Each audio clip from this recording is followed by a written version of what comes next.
کیونکہ اگر رف ایسٹیمیٹ کیا جائے تو 100 سے تو اوپر ہی روزوں کی قضا ہو گئی. پتہ نہیں کتنے روزے بلا وجہ چھوڑے. لیکن اگر فرض روزے رہتے ہوں تو نفلی روزے نہیں رکھے جا سکتے.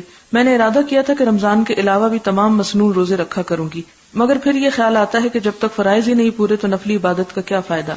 آپ اس طرح کر سکتے ہیں کہ ان مسنون دنوں میں جیسے ایام بیز ہیں یا اس کے ساتھ سوموار اور جمعرات کا روزہ ہے تو آپ ان دنوں میں قضا کی نیت سے بھی رکھ سکتے ہیں. اس میں یہ کہ عام دنوں میں بھی رکھ سکتے ہیں، اور ان دنوں میں رکھنے سے یہ ہے کہ چلے آپ کے دل میں جو سنت کو فالو کرنے کی حسرت ہے وہ بھی پوری ہو جائے گی، اگرچہ وہ نفلی روزے کا ثواب نہیں ہوگا بلکہ فرض کی ادائیگی ہوگی، کیونکہ روزے واحد عبادت ہے جس کا قرآن پاک میں قضا کرنے کا حکم دیا گیا. بہت تاکید ہے اس پہ، فعدۃ من ایام اخر، کہ دوسرے دنوں سے گنتی پوری کرنی ہے. نہیں رکھ سکتے تو فدیہ دو. ایسی صورت میں یہ ہے کہ اگر آپ سمجھے کہ بہت ہی زیادہ ہے تو اس کا فدیہ ادا کر دیں، کیونکہ زندگی کا کچھ پتہ نہیں. اور اس کے بعد آپ ساتھ ساتھ یہ بھی کر سکتے ہیں کہ جب آپ مسنون رکھنے لگے کم از کم 1 سال کے لیے 2 سال کے لیے آئندہ ایسے رکھتے چلے جائیں تو انشاءاللہ تعالیٰ وہ ایک طرح سے کفارہ ہو جائے گا. لا علمی کی وجہ سے جو فرض روزے نہیں رکھے ان کی تعداد بھی یاد نہیں. ایسی صورت میں کیا کیا جائے؟ ایک اندازہ کر لیا جائے اور اندازے کے ساتھ آپ رکھ لیں، اور اگر بہت زیادہ بن جائیں تو آپ فدیہ چکا دیں اور جتنا جتنا سہولت ہو رکھتے چلے جائیں. کیا عورت اپنے قضا روزے رکھنے کے لیے شوہر سے اجازت لے گی؟ نہیں، قضا روزوں کے لیے اجازت نہیں ہوگی کیونکہ وہ بھی فرض کے زمرے میں آتے ہیں. اگلا سوال ہے، اگر حیض ظہر کی نماز کے بعد شروع ہو تو کیا روزہ مکمل کر لینا چاہیے؟ نہیں. اگر عصر کی نماز کے بعد بھی شروع ہو تو نہیں ہو سکتا. اگر مغرب کی نماز کے 5 منٹ پہلے بھی شروع ہو جائے تو روزہ نہیں ہوگا. جتنا آپ نے گزارا وہ ثواب آپ کو مل گیا، آپ کو ثواب چاہیے نا، لیکن قضا آپ دوبارہ رکھ لیں.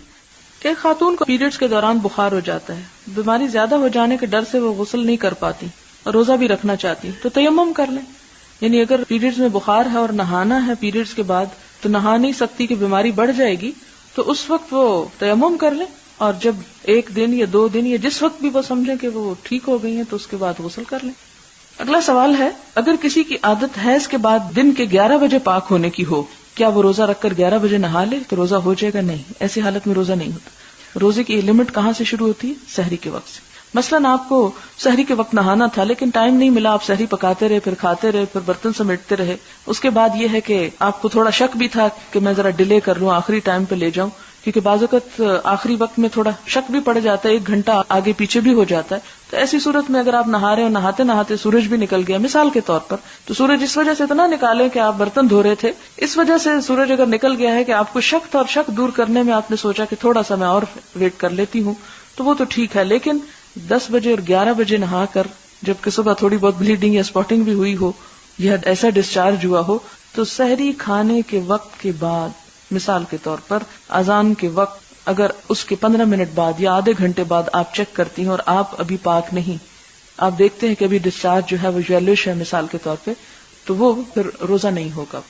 سوال ہے، آپ نے نماز کے بارے میں بتایا کہ اگر نہ پڑھنی ہو تب بھی جھوٹ نہ بولا جائے، روزے کے سلسلے میں بھی یہی مشکل ہے.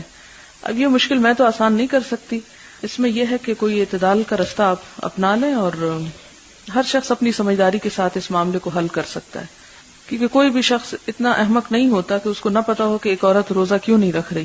تو اس میں طرف نظر کرنا چاہیے دونوں طرف سے، اور کم از کم آپ اپنے بچوں کی ایسی تربیت کریں کہ بڑے ہو کر وہ مشکلیں پیدا نہ کریں.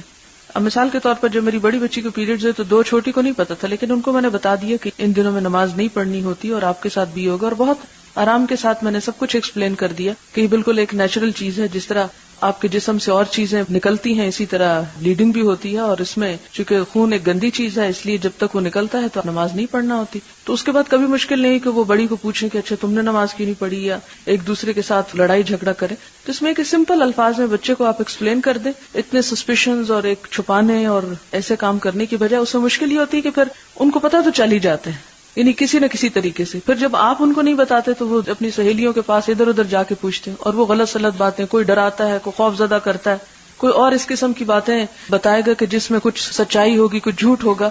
تو اس سے آپ کے بچے کے اندر ایک نفسیاتی طور پہ یعنی کمپلیکس پیدا ہو جائے گا. تو بہتر ہے کہ آپ اس کو فطرت کا یہ پروسیجر خود سمجھا دیں، اس کے سمجھانے میں کوئی حرج نہیں. جس طرح ایک انسان مثال کے طور پر روزمرہ اپنی ضروریات سے فارغ ہوتا ہے، وہ بھی فطرت کا ایک نظام ہے، تو بالکل اسی طرح پیریڈز کا آنا ایک مخصوص عمر میں، یہ بھی فطرت کا ایک نظام ہے.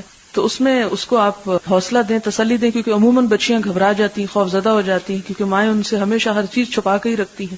آخر کسی دن تو اس نے ایکسپوز ہونا ہے، تو پہلے اس کا مائنڈ بنائیں، یعنی نارمل طریقے سے اسے اس پر لے جائیں اور پھر اسے بتائیں کہ اس نے پاک کیسے ہونا ہے اور اس کی کیا علامت ہے پاک ہونے کی، تاکہ وہ اپنی نمازیں ادا کر سکے، کیونکہ اس کے بعد وہ بالغ اور اس کی نمازوں کا بھی حساب ہوگا۔